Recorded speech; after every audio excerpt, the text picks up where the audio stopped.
ونصلي على رسوله الكريم أما بعد فأعوذ بالله السميع العليم من الشيطان الرجيم بسم الله الرحمن الرحيم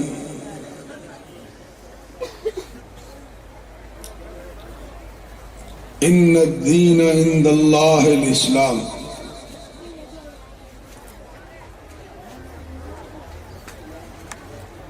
میں سب سے پہلے شور کوٹ کی جماعت کو اس کامیاب پروگرام کے انعقاد پہ مبارکباد پیش کرتا ہوں، اور اس کے بعد میں اپنے رب کو گواہ بنا کے کہتا ہوں کہ حضرات، میری گزارشات کو انتہائی خلوص اور انہماک سے سنیے۔ اللہ اس بات کو جانتے ہیں کہ میں آپ سے کچھ مانگنے نہیں آیا، میں آپ سے کوئی ذاتی سوال کرنے نہیں آیا، میں تو اس عقیدے کے ساتھ آیا ہوں کہ اے میرے رب، تو اس آنے پر اور تیرے ان بندوں کے تشریف لانے پر قیامت کے دن اپنے نبی کے قدموں میں بیٹھنے کا موقع نصیب فرما دینا۔ حضرات، مجھ سے قبل جماعت کے خطباء نے قرآن و حدیث کے عظیم موتی آپ کی جھولیوں میں بکھیرے ہیں۔ اللہ رب العزت سے دعا ہے اللہ میرے جماعت کے خطباء کی زندگیوں میں برکتیں عطا فرمائے۔ اور حضرات، چونکہ میرا ایک سیاسی بیک گراؤنڈ ہے، سیاسی جماعتوں میں رہا ہوں، میں اسٹیج پہ سوچ رہا تھا کہ آپ حضرات اس پنڈال میں جو آئے ہیں، آپ کے نصیب کو میں دوسرے اجتماعات سے موازنہ کر رہا تھا، اور دل ہی دل میں سوچ رہا تھا کہ اے عرش والے، اگر تیرے یہ بندے تیرے قرآن کے لیے اور تیرے سچے نبی کے فرمان کے لیے آج رات کے اس پہر بیٹھے ہیں، تو اللہ اگر تو نے انہیں آنے کی توفیق دے دی ہے تو اللہ انہیں اب اپنے نبی کے غلام بننے کی بھی توفیق عطا فرما۔ یہ کوئی آسان بات نہیں ہے۔ حضرات، طبیعت کافی 2 دن سے خراب ہے، رات سیال کوٹ میں بھی حاضری نہ ہو سکی،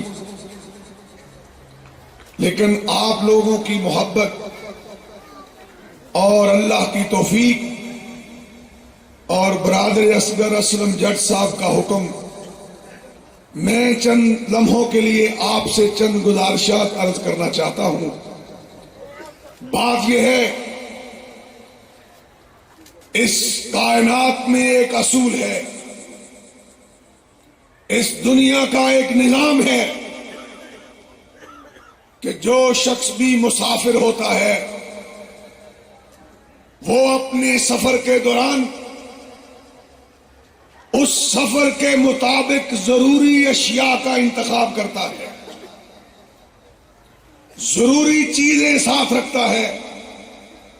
وہ اس لیے کہ اس کے سفر کے دوران اسے مصائب سے آشکار نہ ہونا پڑے، اس کے سفر میں آسانی رہے اور سفر کی صعوبتیں اسے تنگ نہ کریں۔ میرے بزرگوں اور بھائیوں، کیا یہ مجھے اور آپ کو یاد ہے؟ یہ دنیا کا سفر شور کوٹ سے جنگ تک ہے، جنگ سے فیصل آباد تک ہے، فیصل آباد سے لاہور تک ہے، لاہور سے کراچی تک ہے۔ لیکن پھر انسان ہزاروں نعمتوں کو آزماتا ہوا گھر واپس آتا ہے۔ یہ بھی ایک مسافر ہے، یہ بھی راگیر ہے، یہ بھی گھر سے نکلا تھا اور چند دنوں کے بعد گھر کو لوٹ آیا ہے۔ اس مسافر نے تو اپنے سفر کے لیے ان چیزوں کا انتخاب کیا جو اس کے سفر کے لیے آسانی پیدا کرتی رہی۔ اور بتلاؤ، خاموش، چپ، خاموش ہو۔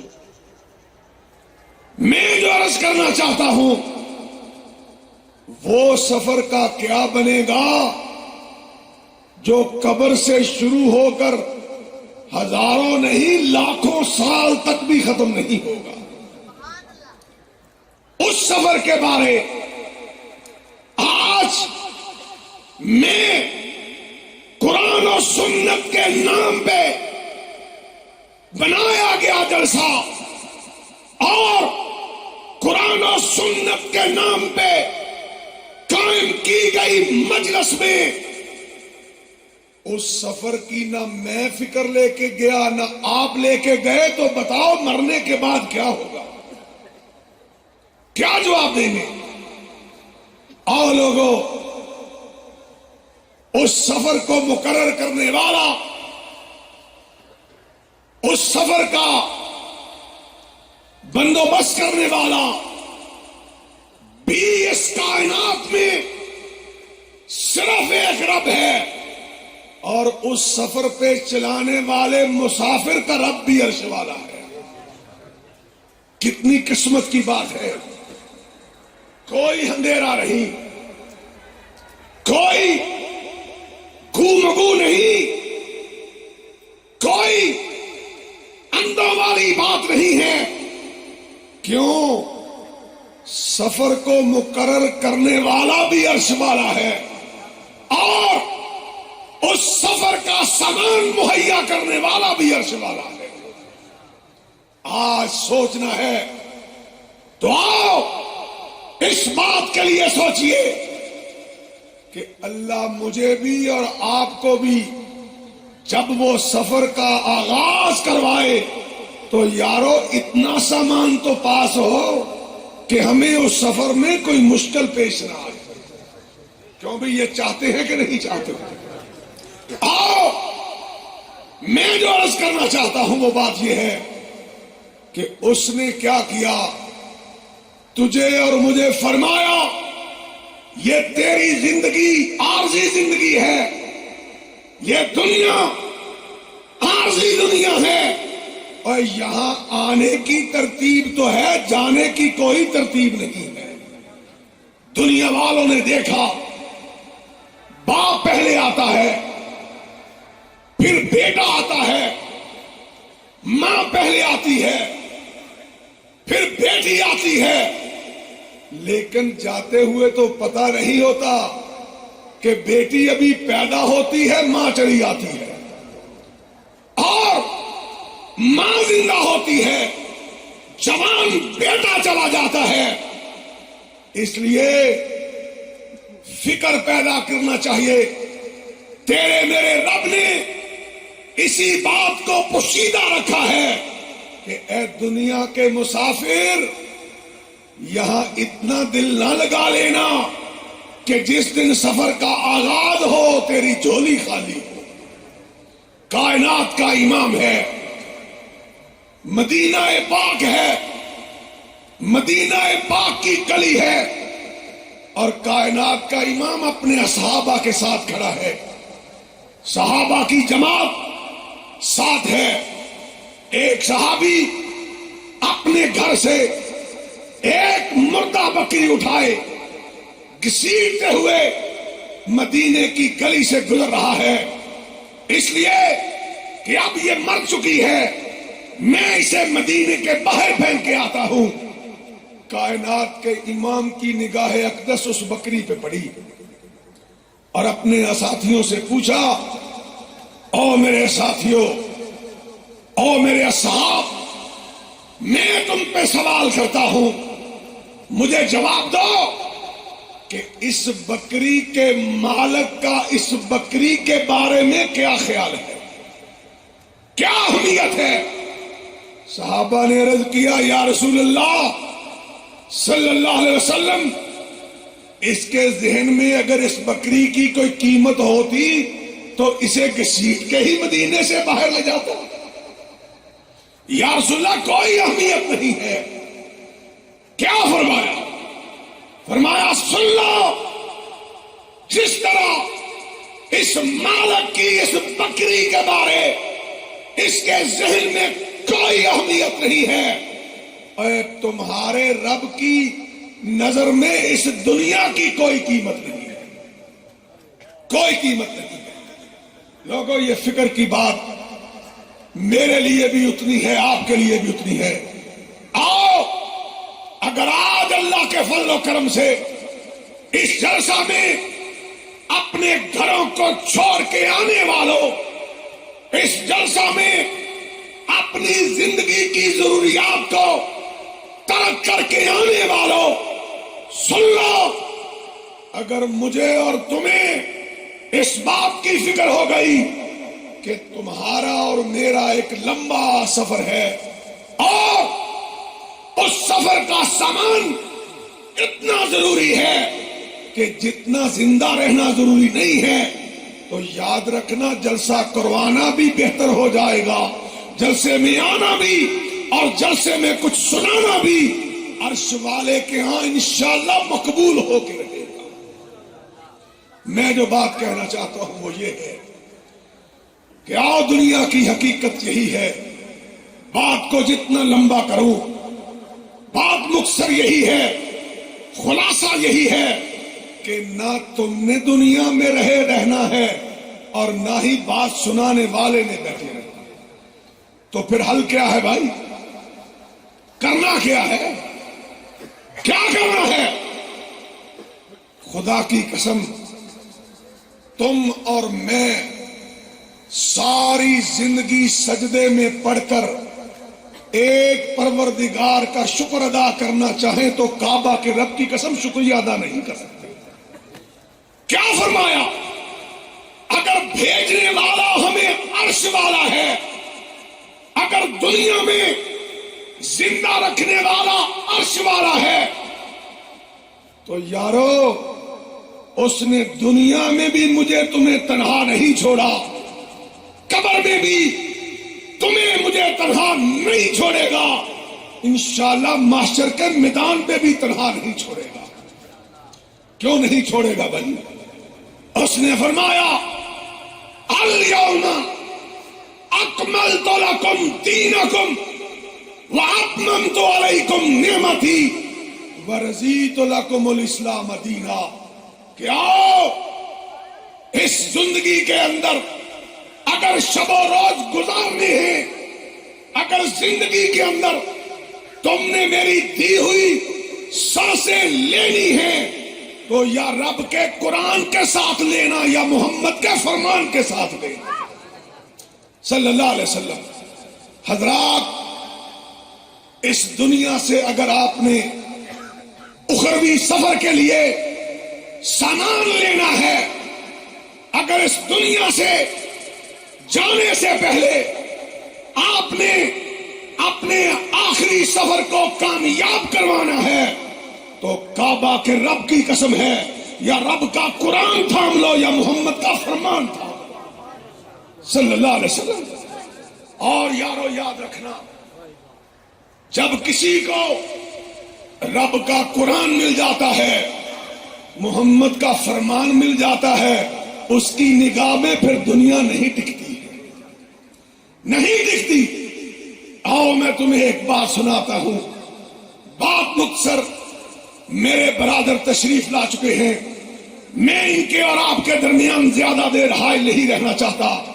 لوگوں سنو توجہ سے، اس دنیا میں تمہیں کوئی چیز اتنی عزیز نہیں ہونی چاہیے جتنا اسلام عزیز ہونا چاہیے، جتنا دین عزیز ہونا چاہیے۔ اور وہ دین، وہ اسلام جو کسی اسمبلی سے نہیں ملا، وہ اسلام جو کسی ضلع کونسل سے نہیں ملا، وہ اسلام جو امریکہ سے نہیں آیا، برطانیہ سے نہیں آیا، یورپ سے نہیں آیا، کعبہ کے رب کی قسم ہے، کعبہ کے رب کی قسم ہے، وہ آیا ہے تو آسمان کی بلندیوں سے آیا ہے۔ جب تک قیامت نہیں آ جاتی اللہ اسے بلند ہی رکھے گا، انشاءاللہ بلند رکھے گا۔ اور کیا فرمایا؟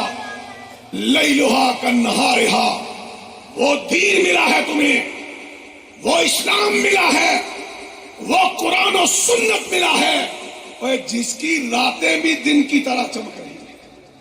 اور یہ کیا دین ہے؟ آج لوگوں نے اس دین کو مذاق بنایا ہوا ہے۔ آج لوگ فلاں کی بات کو دین کہتے ہیں، فلاں کی بات کو دین کہتے ہیں، فلاں کی بات کو دین کہتے ہیں۔ انشاءاللہ ہم احسان اللہ ظہیر کے روحانی بیٹے جب تک اس ملک میں ایک بھی زندہ ہیں، دین کہیں گے، اسلام کہیں گے تو یا رب کے قرآن کو کہیں گے یا محمد کے فرمان کو کہیں گے انشاءاللہ۔ اس کے علاوہ کوئی دین نہیں ہے، اس کے علاوہ کوئی اسلام نہیں ہے، اس کے علاوہ عرش والے کا کوئی نظام نہیں ہے۔ اور اہل حدیثو، ہم نے تمہاری چوکیداری کا فیصلہ اسی لیے کیا ہے کہ آؤ اب یہ اسلام شور کوٹ کی مسجد تک محدود نہیں رہے گا، اب انشاءاللہ یہ قرآن و سنت شور کوٹ کے جلسہ گاہ تک محدود نہیں رہے گا۔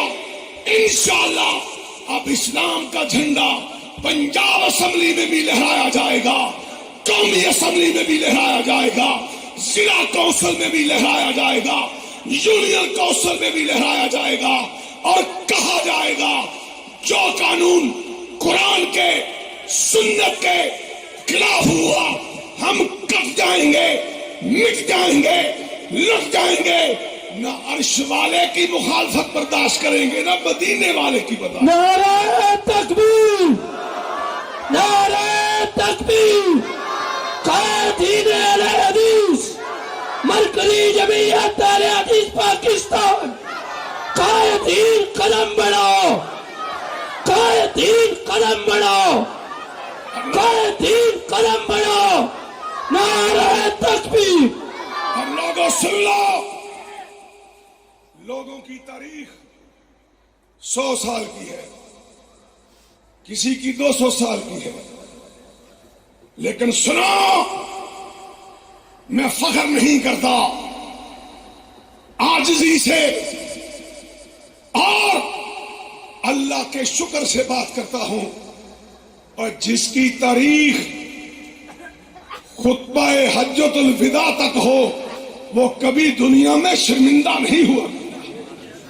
تاریخ اپنی اپنی، آؤ ہم نے جس تاریخ کو اپنا ایمان جانا ہے، اپنا یقین جانا ہے، اپنی تحقیق کی جانی ہے، وہ تاریخ یہ ہے کہ مسلمانوں، اہل حدیثوں، تمہارا میرا نبی اپنی سواری پہ سوار ہے اور اس کے سامنے 1,44,000 صحابہ ہیں، اور وہ پوچھتا ہے، اور میرے رفقا، اور میں کہا کرتا ہوں، میں نے کل بھی فیصلہ باد کہا تھا، ہمارا ایمان ہے کہ روئے زمین پر وہ جماعت جو اس وقت کائنات کے امام کے پیچھے حج ادا کرنے آئی تھی، اس جیسی مبارک جماعت نہ آ سکتی ہے نہ آئے گی۔ وہ مقدس جماعت تھی، پاک باز لوگوں کی جماعت تھی، غیرت مند لوگوں کی جماعت تھی، رب کے ولیوں کی جماعت تھی، اور محمد کے سچے غلاموں کی جماعت تھی صلی اللہ علیہ وسلم۔ نعرہ تکبیر، عظمت صحابہ، شان صحابہ، مقام صحابہ، رفعت صحابہ، بلندی صحابہ۔ کیا سوال کیا؟ سن لو، ہے میں اپنی بات کہتا ہوں، کعبہ کا رب جانتا ہے، جب ان باتوں کو سوچتا ہوں تو اللہ سے کہتا ہوں، اللہ مر جانا گوارا ہے، اے اللہ ساری دنیا کی طاقتوں سے ٹکرا جانا گوارا ہے، تیرے رب کے قرآن پہ فرق آ جائے، تیرے نبی کی حدیث پہ آنچ آ جائے، ختم نبوت پہ حرف آ جائے، اے اللہ ہمیں یہ گوارا نہیں ہے، یہ گوارا نہیں ہے۔ کیوں نہیں گوارا؟ کبھی اپنی تاریخ کے اوپر نظر تو ڈالو، تمہاری تاریخ بریلی سے شروع نہیں ہوئی، تمہاری تاریخ دیوبند سے شروع نہیں ہوئی، ملتان سے نہیں چلی، پاک پتن سے نہیں چلی، اجمیر سے نہیں چلی، کعبہ کے رب کی قسم ہے تمہاری تاریخ یا بدر سے چلی ہے یا احد سے چلی ہے، تمہاری تاریخ یا مکہ سے چلی ہے یا مدینہ سے چلی ہے، اور جس کی تاریخ مکہ اور مدینہ سے شروع ہو، مجھے یقین ہے وہ جنت کے دروازوں تک پہنچے گی، کہیں اور رک ہی نہیں سکتی۔ تم نے دیکھا نہیں اس تاریخ کے جھنڈے کو بلند کرنے والا علامہ احسان، سب کہو رحمت اللہ علیہ، زخمی لاہور ہوتا ہے، علاج ریاض ہوتا ہے، ہائے اللہ جس جماعت کے اندر احسان اللہ ظہیر کا خون ہو وہ کبھی بزدل ہو ہی نہیں سکتی، نعرہ تکبیر، نہیں ہو سکتی۔ سنیے، سنو، میں یہ کہنا چاہتا ہوں، اور علاج ریاض میں ہوا، جنازہ مسجد نبوی میں ہوا، اور آرام گاہ امام مالک کے ساتھ بنی۔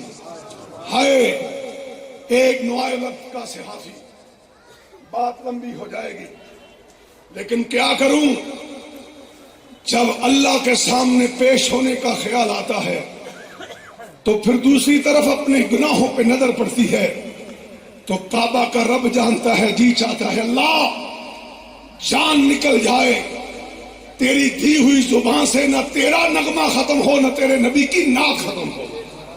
میں کہنا چاہتا ہوں، نوائے وقت کے ایک صحافی نے مسجد نبوی سے نکل کر مجھے کہا، کہنے لگا رنداوا صاحب مجھے علامہ احسان علی ظہیر کی قبر دکھا سکتے ہیں؟ میں نے کہا ہاں، میں نے دوستوں سے سن رکھا ہے، آؤ چلتے ہیں۔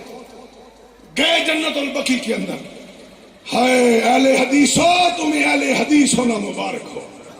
ہم شخصیت پرست نہیں ہیں، اپنے بڑوں کے نام پہ مذہب نہیں چلاتے، اپنے بڑوں کے نام پہ دکانیں نہیں کھولتے، اور اس لیے ہم نے عرش پہ بڑا مانا تو خدا کو مانا، اور فرش پہ بڑا مانا تو مصطفیٰ کو مانا ہے، اب کوئی درمیان میں بڑا آ ہی نہیں سکتا۔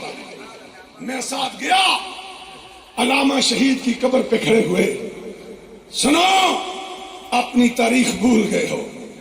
اب پھر تمہارے اٹھنے کا وقت آن پہنچا ہے. اور وہی الفاظ جو میرے شہید نے چنیوٹ میں کہے تھے کہ سویا ہوا شیر جب جاگ پڑتا ہے تو شیر ہوتا ہے. اور انشاءاللہ ہم اس کی طرح اپنا خون قطروں کی طرح ندیوں کی طرح بہا دیں گے.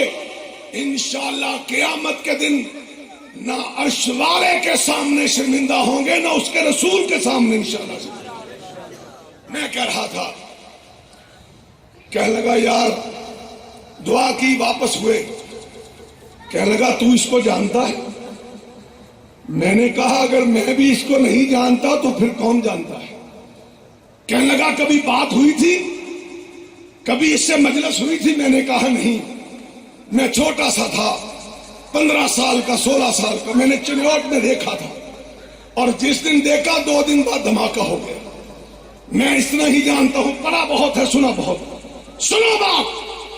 کہنے لگا ان کا جلسہ تھا موچی دروازہ کے اندر, جلسہ ہوا, علامہ صاحب ہمارے نوائے وقت کے دفتر میں آئے اور مجید نظامی اللہ اس کی بھی بخشش فرمائے, اس کے دفتر میں آ کے کہا نظامی صاحب, چونکہ اس وقت صرف لاہور سے اخبار چھپتا تھا, سننا بات, سننا بات.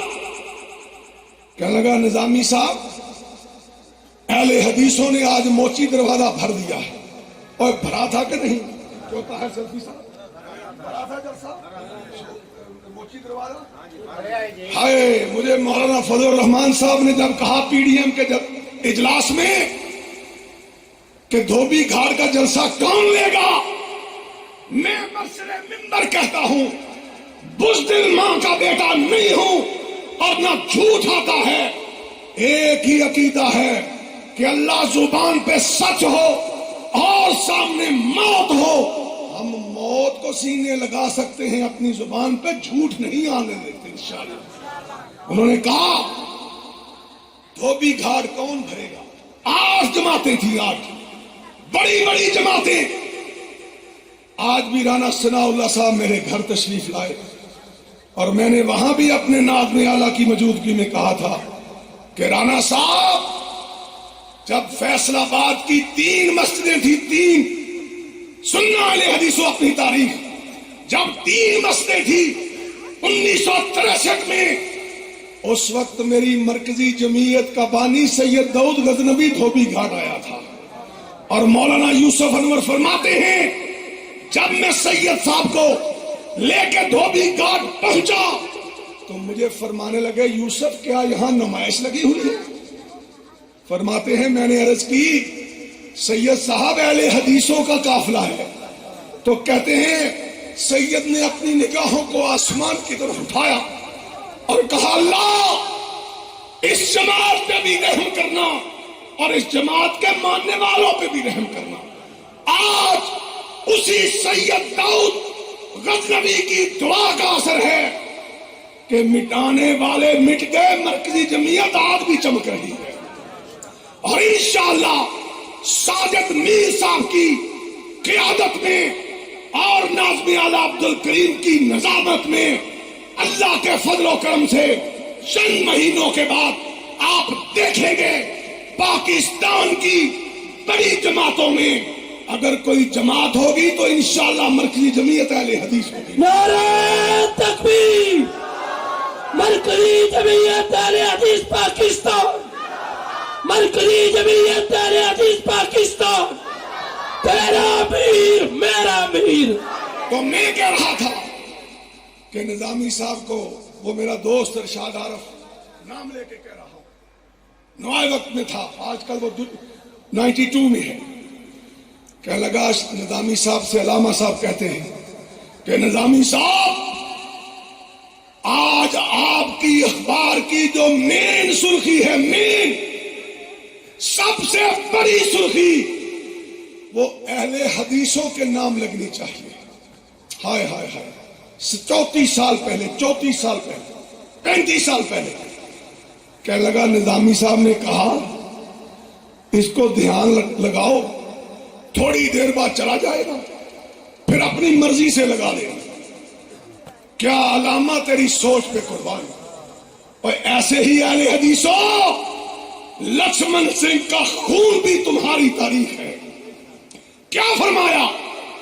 ارشاد عرب کہنے لگا وہیں بیٹھ گیا، جب تک اخبار چھپ نہیں گیا اپنی آنکھوں سے پڑھ نہیں لیا، اور جب پڑھ رہا تھا مجید نظامی سے کہنے لگا نظامی صاحب یہ تو تیرا چھوٹا سا اخبار ہے، احسان لئی ظہیر تو سوچتا ہے کہ پورے آسمان پہ لفظ اہل حدیث لکھوا کے دے، پورے آسمان پہ.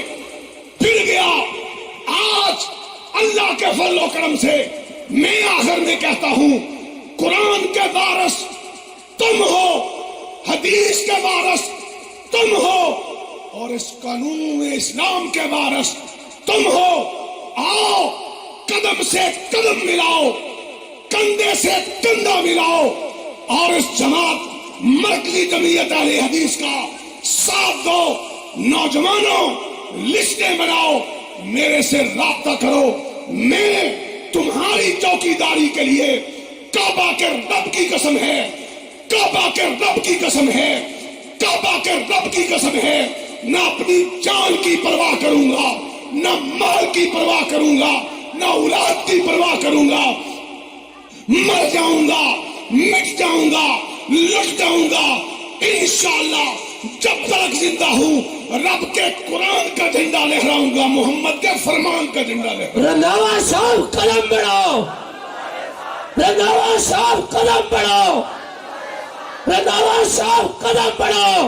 اور سن لو، اللہ نے اگر تمہیں توفیق دے دی تو میں اپنی قیادت کے اندر اب تمہارا ووٹ کسی چور اچکے کی صندوقڑی میں نہیں جانے دوں گا، نہیں جانے دوں گا، انشاءاللہ نہیں جانے دوں گا. اب تیرا میرا ووٹ فیصلہ کرے گا کہ قرآن کدھر ہے، محمد کا فرمان کدھر ہے. جدھر قرآن ہوا، محمد کا فرمان ہوا، اہل حدیث کا ووٹ بھی ادھر ہی جائے گا. جدھر قرآن نہ ہوا، محمد کا فرمان نہ ہوا، ہم اسے اپنے جوتے کی نوک پہ رکھیں گے اور قرآن و سنت کو اپنے سر کا تاج بنائیں گے. وآخر دعوانا ان الحمدللہ رب العالمین.